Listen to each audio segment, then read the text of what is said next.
Very smart.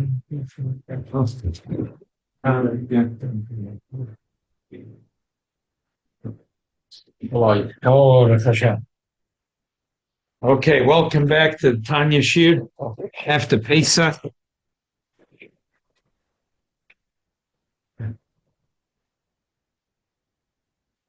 Baruch Hashem celebrated Pesach in a beautiful way. There shall help from that we should be by Pesach Sheni, we should be in Yerushalayim and HaKodesh.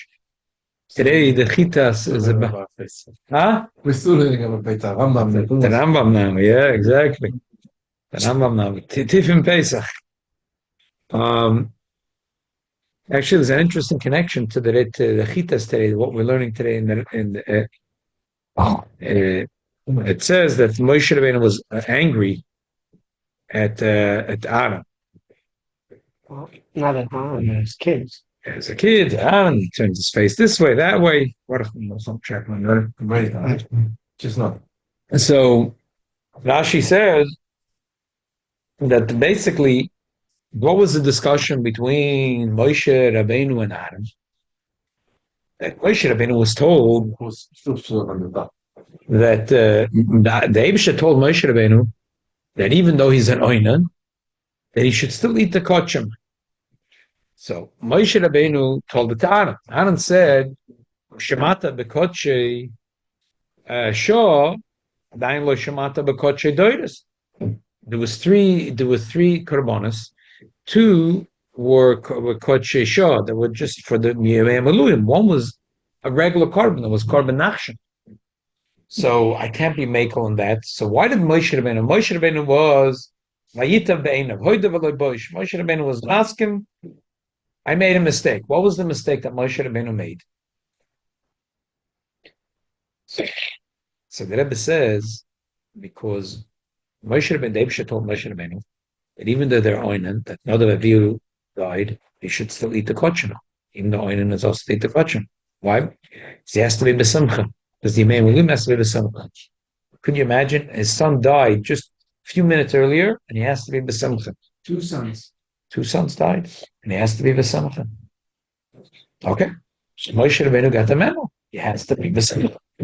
So because he has to be besimcha, he can't act like an oinen. So he eats the kochim. Aaron told him, "Yeah, that's very nice. That's lifnei Hashem. The ayachalti chatas hayoim. Lifnei Hashem. The things that it shaykhs with the miluim, where I'm standing lifnei Hashem. So over there, I have to be besamcha. But when I step back and it's a regular kochim, not the special kochim on miluim, how do you know that over there I'm a state in front von dem Eibishten? I'm a state in the Dage of HaTeshuvah law. There's a big simcha. I'm a state nicht, dass I know some Rabbanu Shalom. He had a tragedy. He lost two kids. A tragedy. So he says, how can you tell me to be besimcha and that and to ignore everything and to eat the kochim? Brings us straight into the Perek Yud Aleph, which we left off last before Shia, before Pesach. The Rebbe had a biur nifla the three times that the Alter Rebbe says how there could be simcha and merirus at the same time. In Perek Yud, and there's one nekuda that I forgot to say last time, I want to be mashlam. In Perek Yud, he says a person can't do it. I can have simcha merirus at the same time. So Thursday night should be merirus. Shabbos should be simcha. Okay. No, he said Krishma Shalamita. Krishma Shalamita should be merirus. Shachris should be besimcha. That was the two things. Every day, Tshuva Tatorah. Even the Merus do to. Tshuva. The Merus do to with Simcha. That was a chiddush episode in the Rebbe. But by night, you should have merirus. In the morning, you should daven besimcha. And then he said Thursday night, there's a special union of merirus. And Shabbos should be Tshuva Yillah, Tshuva Yillah, besimcha. Because again, we said that Tshuva Yillah must be besimcha, because it can't be if you're oiz v'ched b'mkoyma. If you're standing right in front of the Eibishter, how could you say, I'm oinen, I'm upset? I have to eat this besimcha. So there was a biur nifli. Remember, we spoke about the three levels. In Perek Yud, we said, how can you have two things at the same time? Why? Because we're talking about a regular person that is doing tshuva. How could you have Meridus and Simcha at the same time? It's very hard to have Simcha and זה לא שם, Meridus. קיים, Bechiyah, Tikiyah, Beriboy, Mesita, Dava, Chedva, Besitva, Da. Yeah, it's very hard to have the same thing at the same time. And then that's a Perek Yud, which Yud is Meramas in the regular Seder Avodah. And then there's the Seder Avodah from Perek Yud Aleph. Perek Yud Aleph is that he's already Bishlemus in Tshuvi law. And over there you could have Chedva Tikoy Beliboy Mesitra Do and Bechiyah Mesitra Do. You can have both at the same time. You can have both at the same time. Not only that, he said you can have both at the same time, that it helps. They both help each other. Because if a person has an unbelievable meridus that he's far, and then the Eibush is moichel, he feels close. So the simcha is so much greater, so much more of a simcha. So therefore, Adarabah, the simcha is much bigger. Let's learn quickly a few lines out. There's something very gishmak I want to talk about. Open up. We're holding Iggeres HaTeshuvah Perek Yud Aleph. Perek Yud Aleph. 198. So, yeah. It says for Musar not to get angry. If you get angry, a prophet loses prophecy and a chacham loses chacham. So Moshe got angry because you made a mistake. Right. Exactly. Amnam.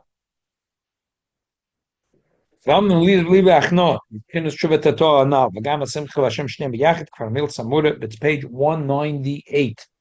Got it? Yep. I'm just going back a few lines. To have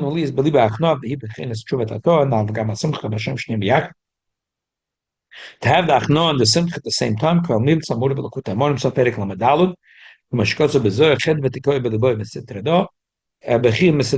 can have both at the same time. But see, if that he has to have Amunah plus Bitochen, that he has, his heart is absolute secure, that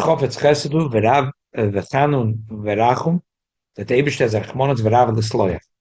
Take it from Miyad Shemavakish Mechilu Slicha Meita Yisborach, and immediately when he asks Mechilu, the Eibush wants to forgive him. And that's why we say in the Pasuk, in Nun Aleph, that we say every night, and we believe that this happens right away. There's not even a doubt in our mind. And that's what should give us a lot of simcha. Because if you're bitter for the sins, and then you trust that the Eibishter was moichel you immediately, so then you should feel much lighter and you should feel incredibly besimcha. So what do you pay Del Tanesim for? Ich weiß nicht. Moshe Tzedakah, we said, is a different cheshbon. Like this pasuk, this is Iggeres.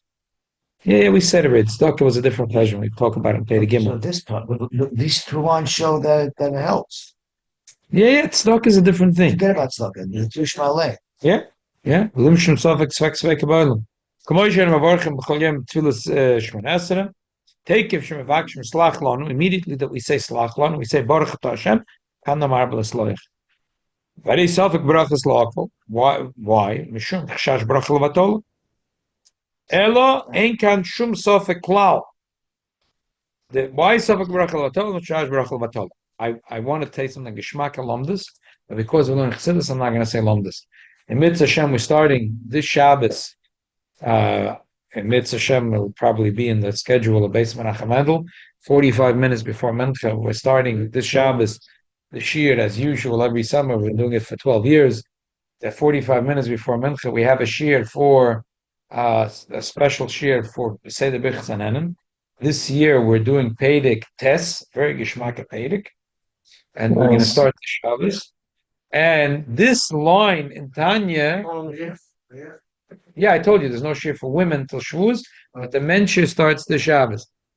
So Shir for women's skirts, but not shir for women. Yeah, the women for the women's shir will start after Shavuos.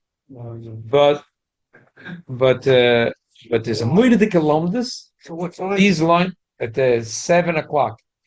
7 o'clock, and it's directly connected. The lomdus from this line in Tanya is 7:15. I'm sorry, 6:30. 6:30.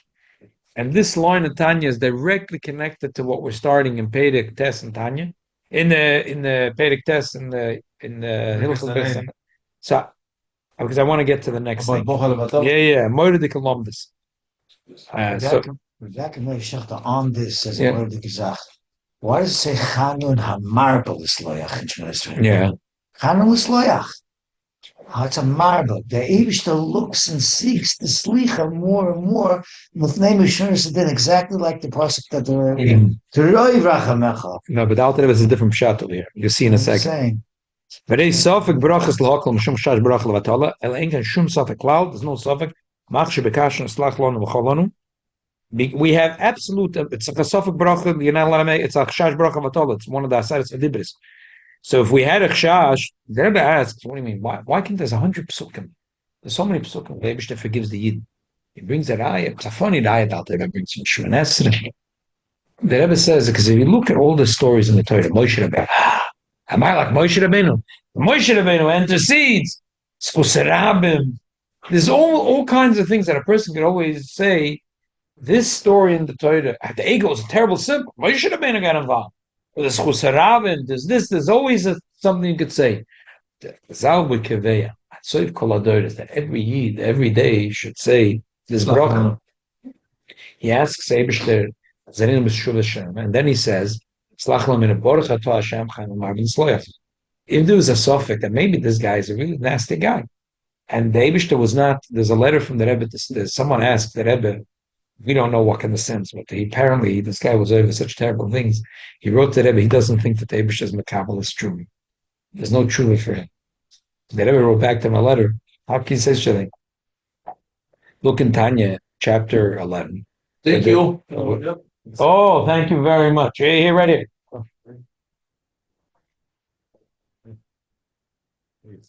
Thank you, sir. Thank you very much. Thank you. On my way. Opa, Zoe. People are really Just tell me the performance. In Tanya, couldn't be better.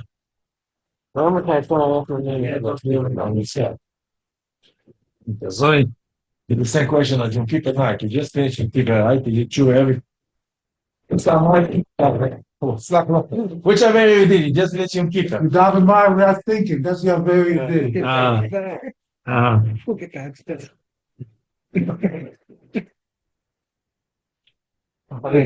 They both. And school and everything. Talk about bracha. We're just learning in the Tanya about a bracha. And here, shkaf. It's not both of them. Yeah, talking about making a bracha. Yeah.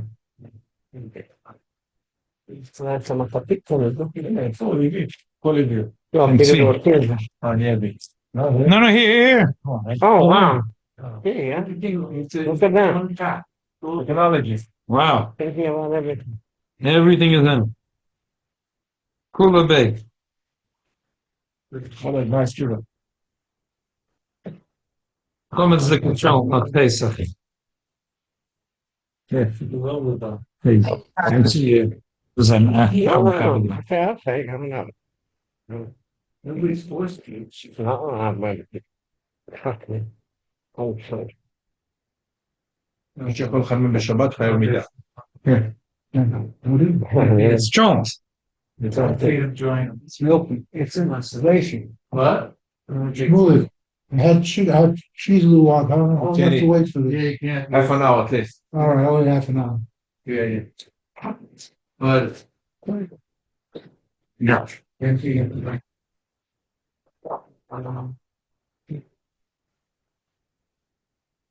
Can I come? There was nicht. Were you chash that they didn't sell the chametz? one shout to the Chachamim. Huh? Huh? Oh, it's Masach Nachas. Well, it's gebecht. Iggeres, dat is dan besimcha. Right, huh? Okay, let's continue. It ever writes this here. That's late. That's it. So,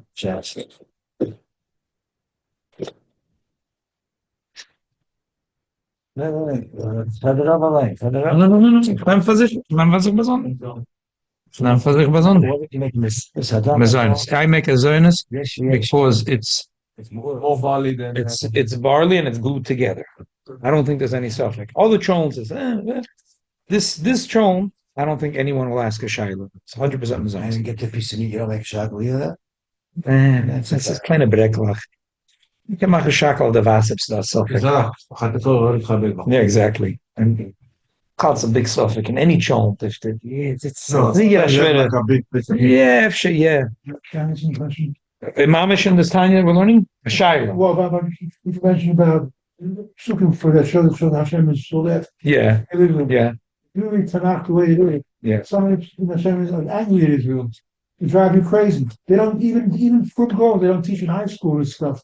They only select this stuff like Torahs. Mm-hmm. And it's very scary for a person to read that stuff. You can't say there's so many people where we still there. But he's not still there. Take it. Okay.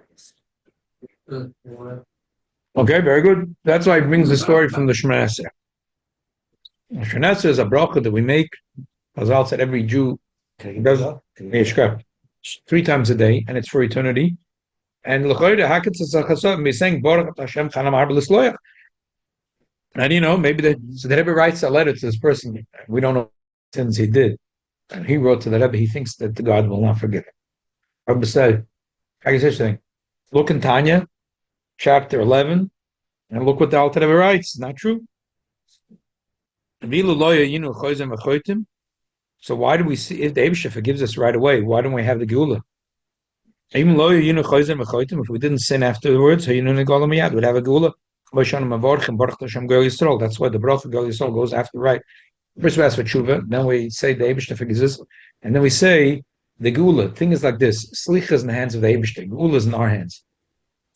And the opposite, I know, you think the other way around.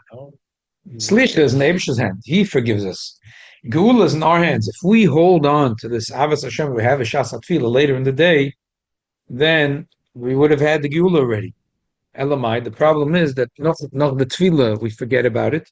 So therefore, it could be a Geula Ruchnis, but in order for the Geula Gashmis, has to we hold on to what happened b'Shas Tefillah. Then the Alter Rebbe continues. I'll bring you another ayah that the Eibishter must forgive right away. Tefillah b'milas basav adam. Okay, this is really what we were holding last week. What happened was right before the Pesach, a Thursday night, the last year Tanya, there was a special Sheva Brachas of Gedalia Lieberman. Gedalia Lieberman, okay? Oh. And because it was Thursday night and I was getting ready for the Shir, so I was totally immersed that day with the Meforshim in Shmuel Aleph Perek Chaf Aleph and Shmuel Beis Perek Chaf Aleph. It's a fascinating story. Plus the Bar Benel. That's what you said. That's why I said it was Sheva Brachas. Because my head was still an old Meforshim and the Gemara. So it's a continuation to Yison Sheva Brachas. I came from Sheva Brachas straight here. So the kid said, what's the story? The story was that when Yidden came into Eretz Yisrael, it was they sent Shloshim Mechtavim, 3 letters. They said, you want to make peace, you can run away, you can make war. There was a group called Givonim. They didn't know that the Jews are trustworthy. They didn't know. They didn't get Medach Machan Azoi. So they disguised themselves as a group of beggars that were walking from Hudson to Hudson, that they were walking from here to there and they were traveling with Lechem Nikudim, and they lied to the Jews. They said that they heard about the miracles that happened in Tzizman time and they want to convert and become Jewish. Afterwards, the Jews found out that they were Givonim, that they were the people from the 7 nations. And the Jews wanted to kill them. Elamai, because they made a shvuah that they're going to protect them and they will accept them. So they didn't want to kill them because of the Chilul Hashem. Nations of the world will say the Jews, they came to the Jews, they made a peace agreement with them, and then the Jews backstabbed them, the big Chilul Hashem. So the Jews kept them, but they were designated that they were cursed by Yeshua. And they made that they were designated to be wood choppers and water carriers for the Beis HaMikdash. So keep this little detail in mind for this part of the story. Fast forward to Shmuel Beis, a capital Chof Aleph. So it says that there was a famine in Eretz Yisrael for 3 years, year after year. There's a whole Gemara in Yevamah, Daf Ayin Tes and Ayin Tes, that goes through this whole story in Tanakh, and the Gemara explains it al pi Shitas HaGemara. And David HaMelech asked by the Urim Betumim, he asked the Rebbeinu Shalom, what's going on? 3 years, famine. It's terrible. The Eibusha told him it's because of the sin of Shaul. The Shaul killed the Gibeonim. So he asked the Eibusha, what should I do? And the Eibusha said, you have to appease them.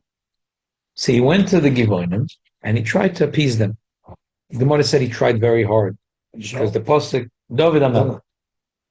So the pasuk says he tried to. They said we don't want gold, we don't want silver. The Gemara says from here we see what he offered them.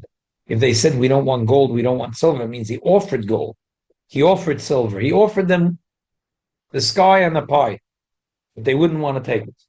They wanted blood.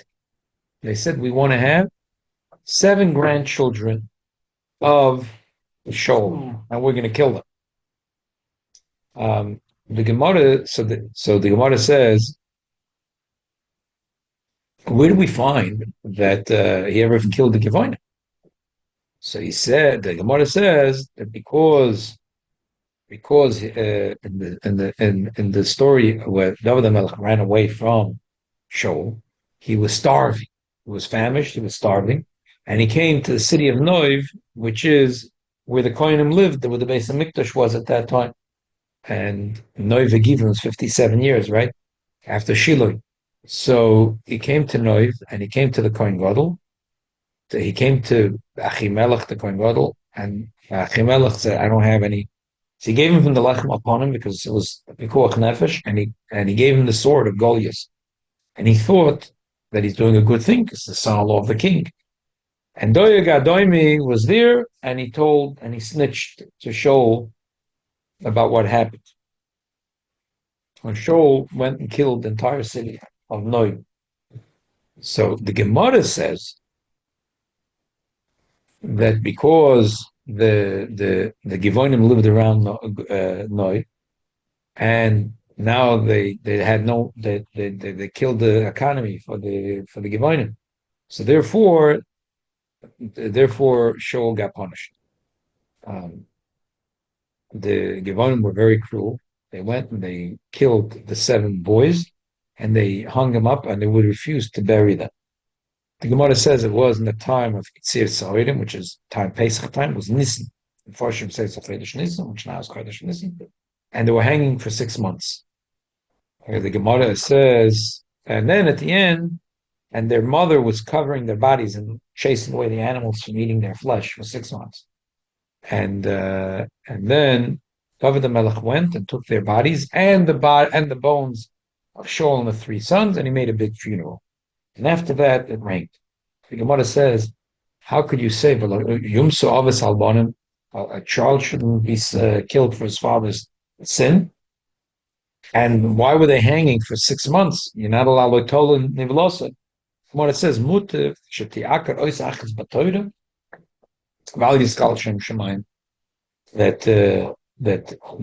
you're not allowed to kill a son for his father's sins. But here was a Kiddush Hashem that all the nations of the world said, what are these people that are hanging here? 7 months they're hanging. They said there was Geidim Gerurim. They were poor Geidim that they were slighted by Shaul, and God said they should be killed and hung. And 150,000 Goyim converted and became Jewish, the Gemara says. 150,000 Goyim converted and they became Jewish. So that's what happened.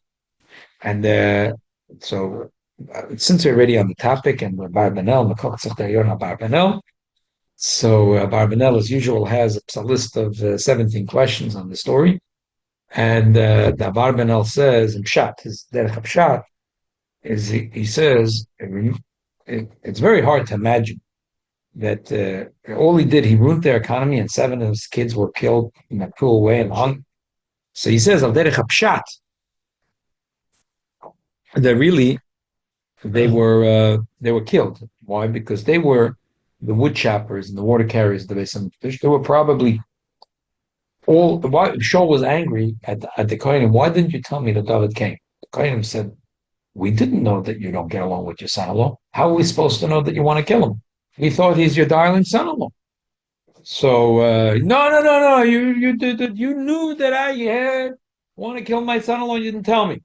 So the Barbanel says so he's probably angry at the Givonim too, because the Givonim were the wood choppers and the water carriers.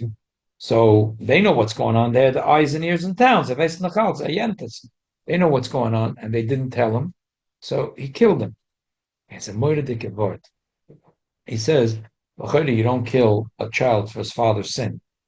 The Barbanel says, yeah, but that's only Bezdin Shalmata. But Bezdin Shalmaila is very different. The pasuk says that the Eibishter pays back for one generation, 2 or 3 and 4. He says like this: the father, even in heaven, cares very much for his children, but for the young children, which are not nebach, independent yet, they're stragglers. They're nebach. If a person passes away, the Nebach young, and he has a son that's 7, 8 years old, a daughter that's 9 years old. He cares for that kid more than an adult kid here. So if he did Avedis, and the kids are oiches in the mice of his, so the Bezin can't see what's in the child's heart and can't see what's in the father's heart. So the Abisha says, how could a Bezin punish that way? It's not that it's be'etzim wrong to kill the child for the father. If the child is young and the child is going in the father's way, mutav sheyama zakev al yomas chayiv, like Ben Sodi and Moider, but the din of heaven, the heavenly court could say that the son will be killed for the father's sin. The father has great pain from it, and the son is going to be dying zakev al yomas chayiv. Better that he dies young and he's zakev, and he shouldn't grow up to be a sinner like his father. But the Bezdin Shalmata could never make that judgment. Which Bezdin Shalmata? How are they going to? I'm going to know what's going to be. How are they going to know what's going to be? What was? What is? A Bezdin Shalmata can never. You can only kill a man for his son. Did he sin? No, his father sinned. Okay, if his father sinned, he didn't sin. You can't. It's not Bezdin Shalmata. In the Pashtup Pshat, they really Shaul did a terrible thing. Shaul killed the Gevonim. So in Pshat, Shaul killed the Gevonim. He killed them. They were angry. They wanted vengeance. They wanted blood. They wanted blood.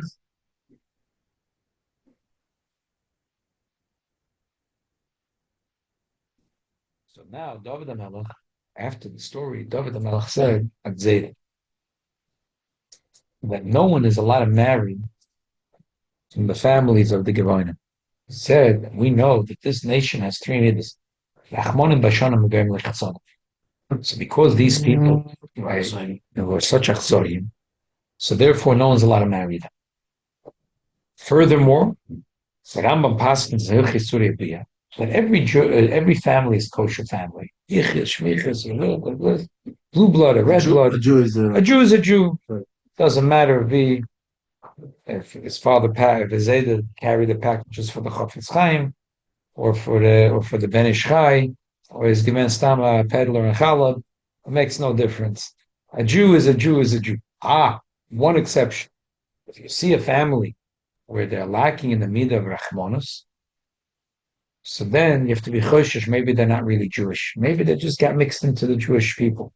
If you see extreme achzorius, if you see a lack of rachmanis, that's when you should try to stay away from a family.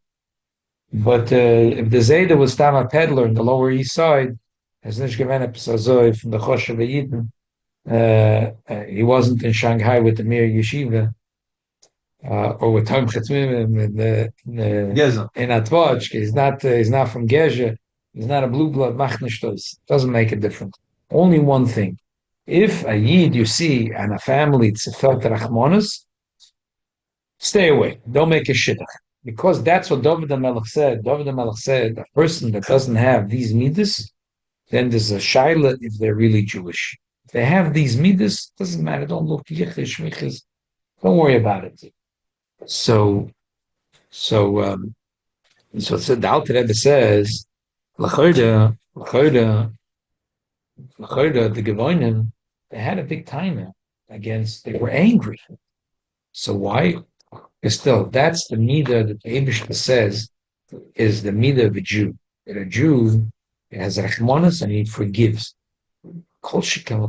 We have to go in the Eibishter's way to have his midas. If you say, how do you know he's a Jew? That he could be moichel. If he can't forgive, it's shema mino as a goy. A goy, keeps a grudge. He keeps a score. Revenge. Family revenge. Oh, for the honor of the family, keep families. What does a non-stop? Keep a score. But that's a midah from a goy. Because Mashenkin the Yidden have midah shel HaKadosh Baruch Hu. And therefore the Yidden forgives. Because the Eibishter forgives. So how could you say in your mind, maybe I sinned, and my sins are so bad, and therefore the Eibishter doesn't forgive me? How could you say such a thing? How could you say, says the Alter, such a thing? The Eibishter says that I am a racham, and a Yid has to be a racham. So therefore, you have to believe that belief suffix is fake, that the Eibishter forgives you. A lot of times people say it was a very high curse. Maybe this person he felt that way. Oh, high curse. Hashem's not forgiven. Well, the Rebbe says not true. If he asks for forgiveness, the Eibishter forgives everything. Even the saying high curse. He didn't ask for forgiveness. He didn't do truth. He didn't do tshuva. One sec, let's read it inside. Even the Alba is bedding. If he does tshuva, this is tshuva. The killing, this is the tshuva. But Bismana said that there is the best. A person can do tshuva. When they did Chanika sleep on Harry, that is the shkol. Right. But the Givonim had Rachmanis on David. That's why Shaul was mad. No, they didn't have Rachmanis really. They said Melech did. They Melech, not the Givonim. Melech fed him, not the Givonim.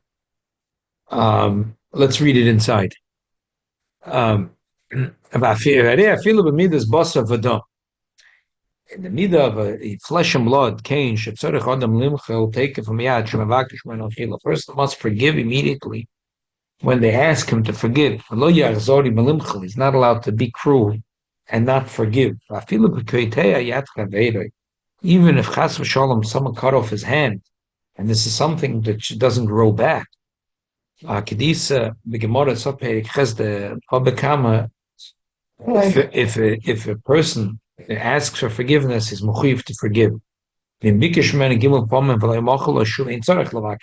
a person asks 3 times for forgiveness and he doesn't forgive, he doesn't even have to ask again. And in the story of the Gevonim, that David HaMelech asked Mechila in the name of Shaul, and he asked Mechila because Hamas is a Gevonim. The Rebbe says Diuk Nifla. Why is it Shabikesh David HaMelech all of Hasholom Mechila? The Shaul was, you could say that you have to forgive when someone who asks for Mechila. Shaul never asked for Mechila. Shaul died in the battle. Shaul, the Barbanel says, was Mida Keneged Mida, because he played around with Urim Atumim. He killed the Achimelech and the Tainim. So therefore, when he was on his epic battle, the Urim Atumim turned their backs and didn't answer him. And Mida Keneged Mida, the Jewish people didn't defend the Kohanim. We see by Yonason, when they held back Yonason, they didn't let his father kill him. And they didn't hold back Shaul and say, listen, the Kohanim are not guilty. So therefore, Shaul's Mida Keneged Mida, he killed the Kohanim, and the father saw the kids die. He saw his kids being killed in front of him. And Mida Keneged Mida, that the Jews didn't defend the Kohanim. So the Yidden, many Jews fell in battle. The Eibishter knows which Yid could have defended and could have not defended. So the story of the Gevonim was a very big story. So Shaul never asked for forgiveness, but the din is that the din is a malchus. By the Jewish people, there's a malchus. A malchus is connected. One king is connected to the other king. A yois it's not just a king is not a private person. He represents the Jewish people. So when Shaul died, who took over the kingdom? David the Melech. So when David the Melech asked for forgiveness, and he said, "I'm going to give you kesef, azov, I'm giving you gold, I'll give you silver." says no. What can you please forgive Why Shaul? do you want to get forgiveness from the Gevinim if they weren't even getting? Because the Eibishter said that the famine is there because the Gevinim, the sin that was done against the Gevinim. So David went first thing and asked for forgiveness. They didn't. He said, "I'll give you gold and silver." They said, "No, we just want blood." David said he must appease them, so he understood that he has to appease them. The Gemara says that he gave them 7 boys, and he had Rachmanis on the son of Yonasan, and he didn't give him to be killed. The Gemara says, "Who is David HaMelech to play games like this?" So the Gemara says that every boy from the descendants of Shaul, there was a test. Every boy was walking in front of the Aron. If the Aron pulled him in, it means he was Chayav Misa. And by the son of Yonasan, he saw that the Aron was pulling him in, and he asked the Eibush of a special tefillah, and then the Aron let go. So it wasn't that he was Mesametz b'tefillah for the son of his friend Yonasan. He was the king, and he asked the Gevonim for forgiveness. So when he asked Gevonim for forgiveness, it was in the name of the king, and still they had the Achzorius to say no, we want Dafka blood. That's a raya that they're not a Jew. That's the pshat. Like Gevonim Shabikish David HaMelech Olav Hashem, who's a king, and he asked Mehem Mechila, Me'ad Shaul. He asked in the name of Shaul. He asked for Mechila, and because he is the king, he has the right to represent Shaul to ask Mechila. They didn't want to forgive. Therefore, the gods are David Alim Shulaivav, the Kala Shem Rachmanim Kedisa B'Saf Perek Ches, Divamis. Ubemidas HaKadosh Baruch Hu Alachas Kama V'Kama Le'Inkates. That the midas of the Eibishter is Inkates more. It's Le'Inkates more. It's Le'Inkates more. No matter what you did to him, he always forgive you. So therefore, when a person That itself. so a person has to believe that the Eibishter forgave. So it's not shy. If a person has medidus for his sin and he asks the Eibishter for forgiveness, he must believe that the Eibishter forgives. So therefore, not only it's shaykh to have not only it's shaykh to have simcha and medidus at the same time, but the medidus helps the simcha. And because he was bitter about his sin and he asked for forgiveness, he must believe that the Eibishter forgives. And if you really believe that the Eibishter forgives, then all of a sudden, 100 pounds came off my heart. It feels so much better. I dropped. I was 350 pounds. I'm 250 pounds now. Wow. Zempic.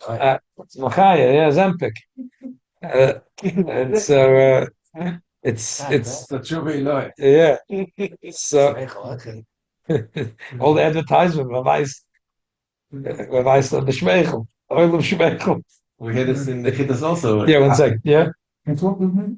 Yeah. The minor point is the Rebbe, when he gave that truth to the person who didn't think that he could be true, is the Rebbe also has another point in his repertoire, the Rav Avner, who went in the boat and sailed away.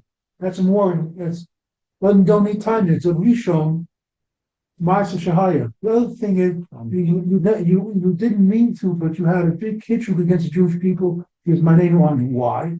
Because everybody of us has seen along the street a homeless person with some semblance of no clothes on, filthy, but he was created in Tzalman Elokim, and he has covered up brios, and many of us walk by without giving him a penny, or giving him the bar, giving him $1. So that is achzarius in the worst way, and it's the opposite of Rachmanim Pnei Rachmanim.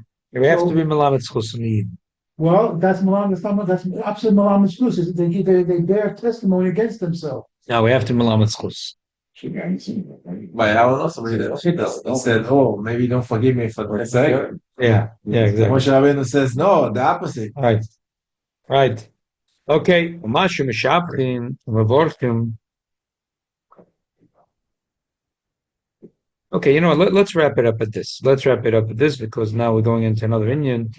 We're holding a Masha Mashapchum. So bottom line is, to summarize what we learned today, that Ayid, when he has a bitterness, not only it doesn't contradict the simcha, but it should create more simcha. When a yid knows that I ask forgiveness from the Eibishter, a yid must believe that the Eibishter forgives.